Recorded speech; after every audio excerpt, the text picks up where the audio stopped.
Hello everyone, welcome back to my channel. I'm the City Witch. So I have a brand new deck to unbox and review for you guys today. This is the Trick or Treat Tarot by Barbara Moore, illustrated by Jonathan Hunt. And I have to say, first impressions are amazing. I really like the artwork on this straight away. Look how cute that ghost is. Look at his little cheeky smile. So I'm definitely loving the front cover and the artwork of this box. So this deck is created by Llewellyn. It includes a 78 card deck with a 216 page full colour guidebook. I mean, Llewellyn, for me personally, are knocking these out of the park. They are doing a fantastic job with these decks. And I really like these big boxes. We've been getting them in lately. I mean, just look at that. It's going to sit beautifully on a bookshelf and you can easily see which tarot deck it is and just slip it off the shelf. And because these boxes are really quite sturdy, they protect your deck really well, and they come with these fantastic guidebooks. And Barbara Moore, I mean, she's an excellent author and she's done some really informative tarot-based guidebooks over the years, some of which I highly recommend. So if any of you want me to do a review on some of her books, just leave me a comment and I will do. Let's have a look at the back. So on the back it says, when black cats prowl and pumpkins gleam, shuffle the cards on Halloween. Oh, how cute. I really like that rhyme. So welcome, goblins and ghouls, to a tarot deck of frights and fun, disguises and delights, divination and daring adventures, featuring the irresistible illustrations of Jonathan Hunt and the expertise of best-selling author Barbara Moore. This rider-weight base deck is easy to use and includes a full-colour guidebook for exploring the cards. Trick or Treat Tarot provides exactly what you need to confront fear, peer into the future, and create a unique identity that suits you every day, not just on the spookiest night. Oh, that's brilliant. And so far, I'm really loving what I'm seeing here. Some of these cards that we're going to get in this deck look fantastic.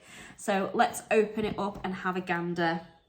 Ooh, oh, that's pretty. I really love the vibrancy of that purple. I really hope that's coming up well on the camera, guys, because that is beautiful.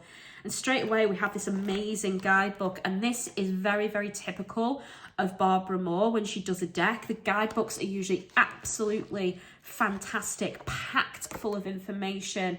I have her Wizard Tarot and that is just fantastic, and the guidebook was brilliant. It came with all these little tips and tricks and little cheat sheets to help you learn tarot, so it made it so easy.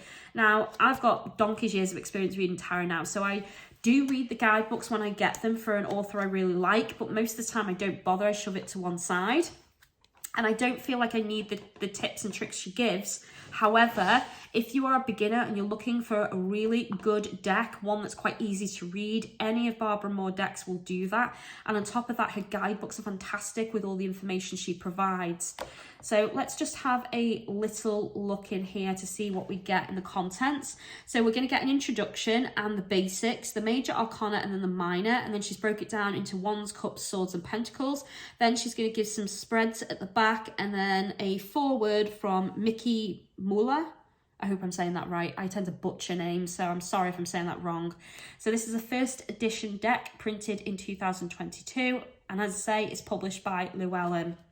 So let's kind of skip to the back and have a look at some of the spreads and see what we get. So where are we? Spreads, here we go.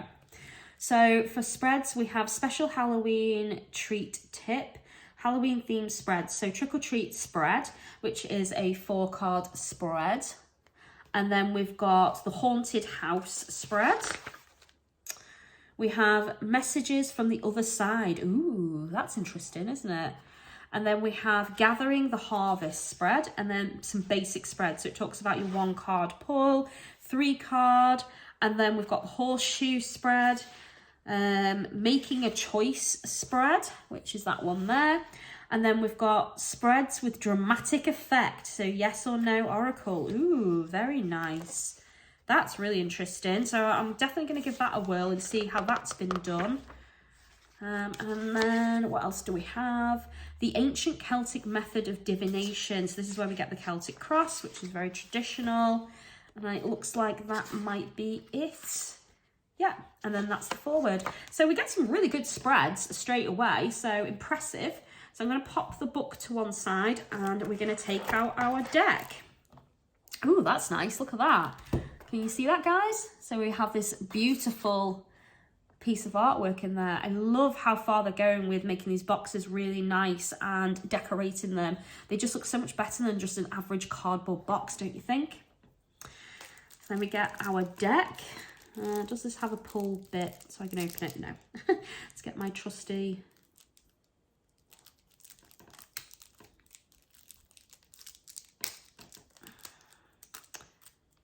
They never make this easy to open, do they? Right. Now, let's get this open up and then we can take a look at the cards. Nice. Right. Okay. So, this is the back of the cards, first of all. I really like that. You know, you guys know me. I love when you can't tell whether it's reversed or not. I really like how that looks. That looks like it's a mirror, like it's popping right off that kind of design. And the colours are so vibrant. Let's have a look. So cardstock. You know, it's typical Llewellyn cardstock. It's quite flexible. If you really bent that round, you would easily like bend this over, so you do have to be a little bit careful, but I like them more on the flexible side like this. I really like that. So yeah, so I'm okay with that cardstock personally. The deck size fits beautifully in my hand. It's definitely an average tarot size. It's not bigger or smaller in any way. It's not gilded on the edging, it's just plain white, but again, I'm okay with that. I don't necessarily need all that fancy glitter on my decks, and after a while they do actually rub off as well or chip off, which kind of, you know, spoils the effect. So I do prefer them to be slightly plain. If you want to, you can obviously ink the sides if you're careful, and then, you know, change the colour. So personally for me, I would probably go purple because that would really kind of pop with the back of the card. So far, first impressions really good. Now let's have a look at the deck. Okay, so now we're all zoomed in and we can see the cards. Let's go through them. So we're starting with our major arcana. So we have the Fool, which is this cute little child in a ghost costume out on the streets doing a bit of trick-or-treating. That's quite nice. Quite like that. And then we go into our Magician. Ooh, that's very good, isn't it? They've gone with like that spooky, Halloween-y kind of magician, but I do like that they have the tarot and all of the elements on there. So we have a candle, we have a chalice, we have the wand, we have the atham, and we have the pentacle. So we're seeing the Rider-Waite traditional imagery coming out there, so that is very nice. The High Priestess. Oh, I love that that's a fortune teller. That is so clever. I really like that. Then next we have the Empress.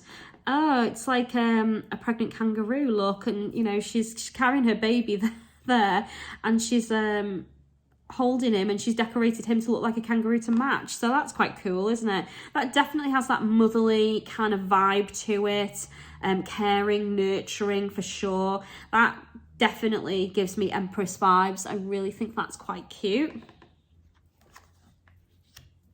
The Emperor. Ooh, I'm thinking Sleepy Hollow at the moment with his jack-o'-lantern head.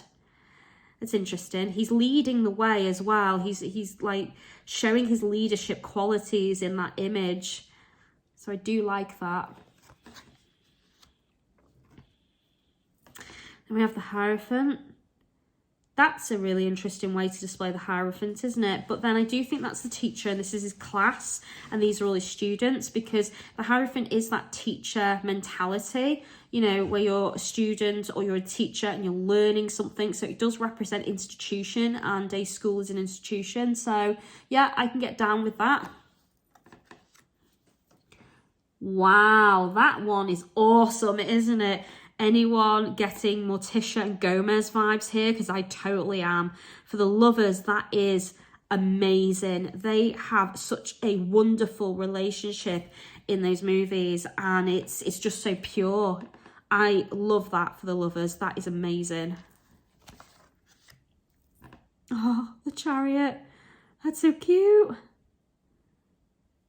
I always forget what cartoon that's from. If anyone knows, let me know, because I'm going to have to look it up otherwise. But I know that, I feel like, is it Cat in the Hat? I don't know. I'm not sure. Don't quote me on that, because I don't really know that cartoon very well. Strength. Oh, Beauty and the Beast image. Yeah, that definitely gives you strength vibes, doesn't it? Because she tames the beast. She brings out his calm, gentle nature. So yeah, that is another really good choice. The Hermit, yeah, going it alone, being separate from everything, you know, choosing to keep a distance from people. You're definitely getting that vibe, because he stood up there and he's like, here, have the candy, but don't come in my house. The imagery is beautiful. I'm loving this. The Wheel of Fortune. Okay. I think that's my first card that I'm not as impressed with as the others, if I'm honest, guys. I'm kind of getting Matrix vibes, but I don't really personally see how that connects with the Wheel of Fortune kind of energy. I feel like that should have been definitely a wheel of some kind, or something more symbolic to the Wheel of Fortune anyway. Maybe like a roulette wheel, like you're gambling, taking risks. So I'm not as keen on that, but you know, we still all know what the Wheel of Fortune means, so you can still easily work with that card. Then we've got Justice. Oh my god, it's the Monopoly Man. I don't know if it is, but it just looks to me like the Monopoly Man. And then obviously we've got the statue in America there, or it could be Lady Fortuna actually, I don't know. But to me it looks like the Statue of Liberty. But that's quite cool, and that's nice imagery as well. The Hanged Man. So we've got someone hanging from a tree here with all these little kids around him. And the interesting thing here is we have a mobile phone that's been dropped to the ground. So this is like completely and utterly being cut off, isn't it? Looking at things from a different perspective as well, I get from this. I like that it's a vampire. It's cute. Oh wow, Death is epic, isn't it? And look how gentle Death is coming across with the white rose, offering it to this little girl. You know, he's not threatening at all. He's offering transformation, change. He's offering a rose. That's really beautiful. And I like the New Horizon energy there as well in the background. That speaks volumes to me, and I love the energy of transformation, the kindness being shown there. Death might always look scary in artwork, but the energy of Death is not scary at all. I think that's beautifully done. Then we get Temperance. Yeah, we've got the typical cups pouring water into each other here. I love that that's kind of, you know, tarot readings there. It's interesting. That's a really nice image. The Devil, we have our sexy devil there with her martini. Very nice. Digging it. Then we've got the Tower. Ooh. That's interesting, isn't it? Because in the movies, he was always afraid of fire, and he's kind of going kaboom, you know, blowing something up. And he's keeping his distance. You can see like the fear as well. He's like backing away a little bit there. So something unexpected. I don't think he expected that to kind of go up the way that it should. Yeah, and he's kind of like, oh, well, that's a disaster. Something I didn't know about, because obviously the Tower represents something unexpected, but usually something very negative happening. So I do like that symbology there. Very nice for Frankenstein's monster. The Star. Oh, that's beautiful, isn't it? We get this lovely little ballerina with her star on her hat, and it's all light and bubbly and happy as well. That hope symbol definitely is there for me. Then we've got the Moon, bobbing for apples, hidden depths. I like the symbology, very, very nice. And I love that they've added in the white and the black dog as well. That's very Rider-Waite. The sun, oh, that's cute. Look at that. The sunflower for the child, blowing out the candles. That's really happy vibes I'm getting from that, because the sun is happiness, it's joy, it's success, it's accomplishment and achievement. It's supposed to be an ultimate card of happiness, so I definitely get that vibe from that card. Then we've got Judgment. Wow. That's also a really good card, isn't it? And loving the play on lights there as well, shining on the graves. And that's interesting symbology as well. The rose that's had its head cut off.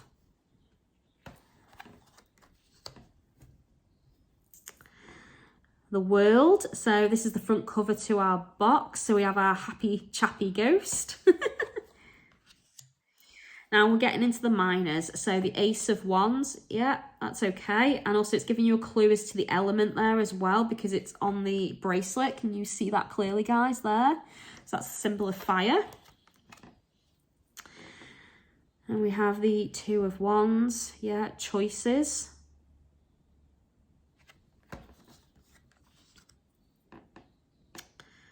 Three of Wands. We're going for a very zombie-ish theme here, aren't we, at the moment? Nothing wrong with that, but I'm just noticing lots of zombies. Four of Wands, stability, family. This looks like Meredith from Brave, the Disney movie. Five of Wands, they're beating the crap out of a piñata. It looks like a spider. I'm digging that, I like that. Six of Wands, we have a knight fighting a stuffed tiny dragon. That's interesting. So yeah, overcoming something, you know, a battle won kind of energy.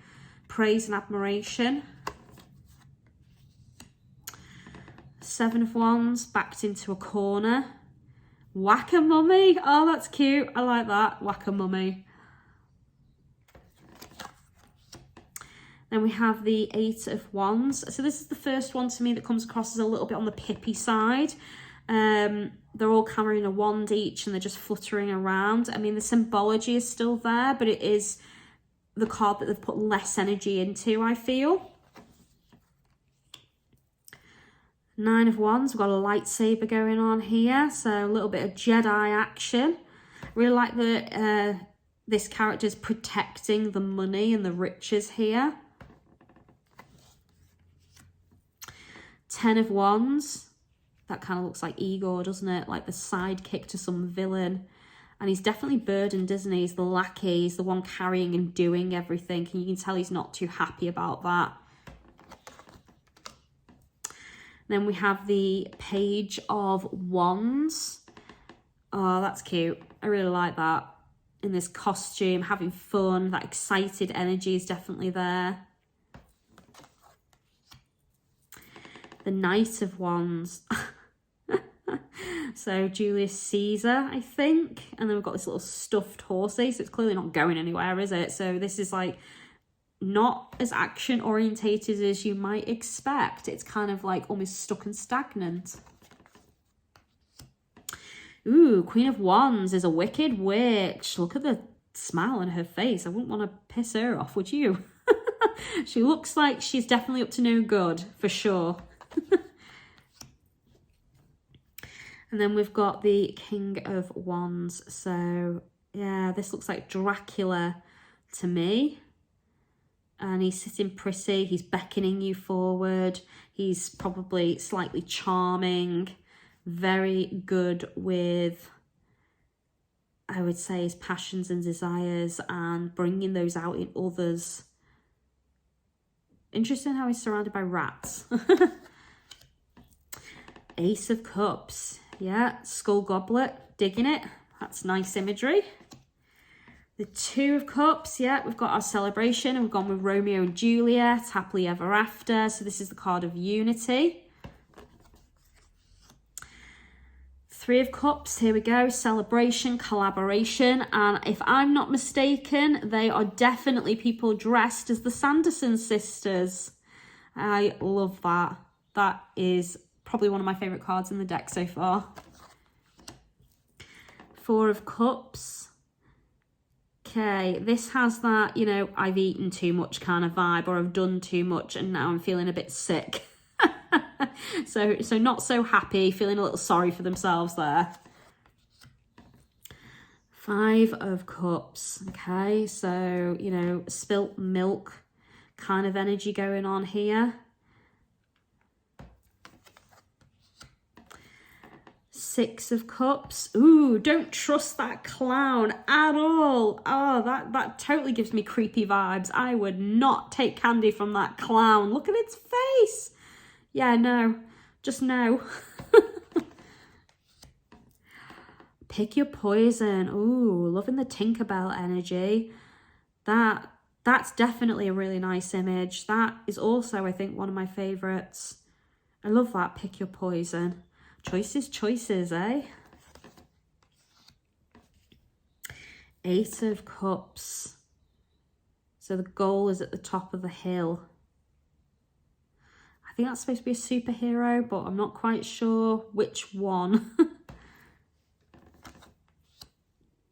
We've got a mermaid here, or maybe a siren for the 9 of Cups. Temptation, desire a little bit I'm getting from this. Like, I feel like these cups are filled with perfume, something to tantalise the taste buds. And then we have the 10 of Cups, and we've got Dorothy with the lion and the scarecrow. Wow. And look at all the little monkeys, the flying monkeys.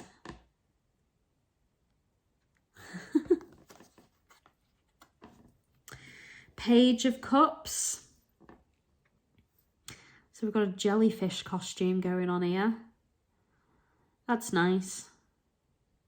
I like the play on all the colours in that. The Knight of Cups. No horse in this one.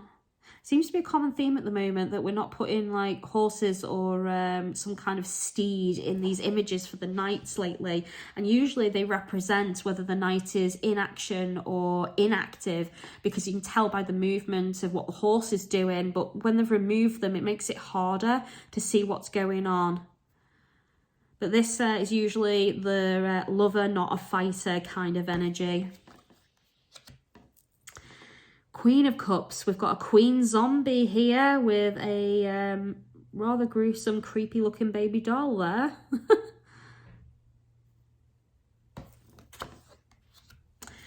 And the King of Cups, the swamp monster, I think that is. He's looking very pleased with himself. And then we're into the swords. So we've got the Ace of Swords.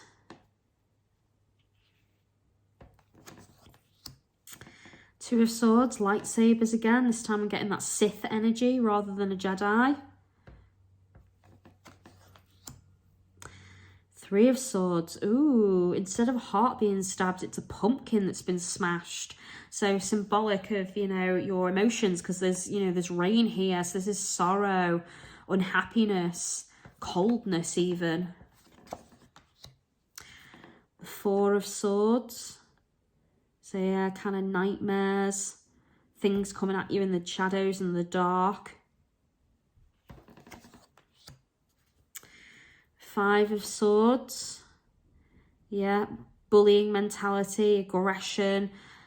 Yeah, conflict, definitely. 6 of Swords. Ooh, that's creepy, isn't it? We've got another Grim Reaper vibe going on. And this like almost looks like the river Styx or something. Or something negative anyway. I wouldn't want to go on that journey personally, but he's beckoning them forward. Into a cave with a shark-faced door. Yeah, no thanks. 7 of Swords. Yeah, he's juggling way too much there, isn't he? Look, he's struggling to hold on to everything. He's about to fall over. I like the addition of the raccoon, though. 8 of Swords, the Mummy. So surrounded on all sides. 9 of Swords. Yeah, you've made your bed, kind of lie in it mentality. 10 of Swords. Ooh, that's interesting. Kind of reminds me of Baron Samedi there, and he's stabbing a voodoo doll. A very large voodoo doll, I might add, full of pins. Page of Swords. I feel like that's another Star Wars character, but I'm not sure. Or it's a plague doctor because of the mask.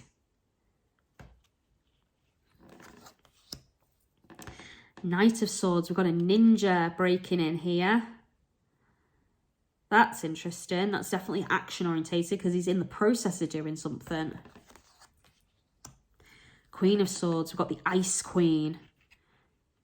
Yeah, that's definitely an energy I get with the Queen of Swords. Very sharp, quick-witted. Cold, calculative. King of Swords, and it looks like the Nazgul a little bit from Lord of the Rings. And then we're into our pentacles, and we're starting with a pumpkin. And then we've got 2 of Pentacles, candy. So this is happiness, isn't it? 3 of Pentacles, we have our Scarecrow. Looks like they're preparing him for something. So collaboration, making something, being creative, learning to work with others. 4 of Pentacles. Ooh. That definitely gives the Voodoo Man vibe, doesn't it? From the Frog Princess. I love that. That is definitely going in one of my favourite cards of this deck collection. That's lovely. And I love the little cheeky dog down there. That's so cute. 5 of Pentacles, shut out in the cold, poverty. 6 of Pentacles, we've got a werewolf. Looks like he's telling a story or telling them off perhaps. Like I feel like this one's getting told off and this one's kind of going, nah, nah, nah, nah, nah. 7 of Pentacles, we've got an Elvis. I was wondering if we were going to see an Elvis in this deck. It looks like we are. Ooh, Cruella de Vil. That's really good. I like that a lot. That's a fun card, isn't it? 9 of Pentacles. Ooh. Beautiful. That's definitely a take on Elvira, if I'm not mistaken. I'll have to check that, but I'm pretty sure that's supposed to be Elvira. Could be Morticia, but, you know, I feel like we've had Morticia already. And then here we have the Monsters. Lovely. Page of Pentacles. Ooh, that's giving me Donnie Darko vibes, that one.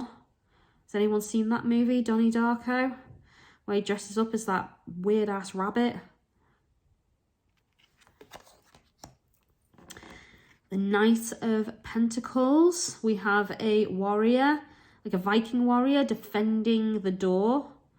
So this is very access denied energy to me. Queen of Pentacles. Ooh, I'm not sure what she's supposed to be dressed as. Maybe a witch, because we've got a cage going on up here. So maybe this is that candy witch, you know, for Jack and Jill. And then we've got the King of Pentacles, and we've got a very, very happy werewolf there, chilling on his chair. So yeah, so overall, I really like this deck, guys. Really, really nice symbology in here. Definitely Rider-Waite. You can still see a lot of that Rider-Waite themed energy coming out in the cards.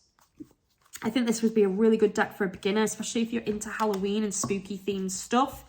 I can't wait to get started using this deck. So I'm going to go ahead and give it a good cleanse and start using it. But my opinion on this deck, really high. Barbara Moore is an amazing creator of tarot decks, and the artwork on this is absolutely beautiful. So hats off to Jonathan Hunt. I would easily score this one quite high. There wasn't too many cards in it which I thought were difficult to read. In fact, there was only one or two that I thought were even slightly pippish. The rest were all beautifully done, fully illustrated, lots and lots to go off in the cards. So I would easily score this an 8 out of 10. It's definitely one of the best decks that I have. I really like it. So thank you very much for watching, guys. If you enjoyed this video, please give me a thumbs up and click the bell so YouTube will tell you when my next video comes out. If you'd like to support my channel, you can do that through Patreon, and thank you very much to those of you who choose to do that. If you'd like to book any of my services for a reading or spell, you can do that through the links provided in the video. Thank you very much for watching this, guys. Take care of yourselves and I'll see you soon. Blessed be and happy Halloween!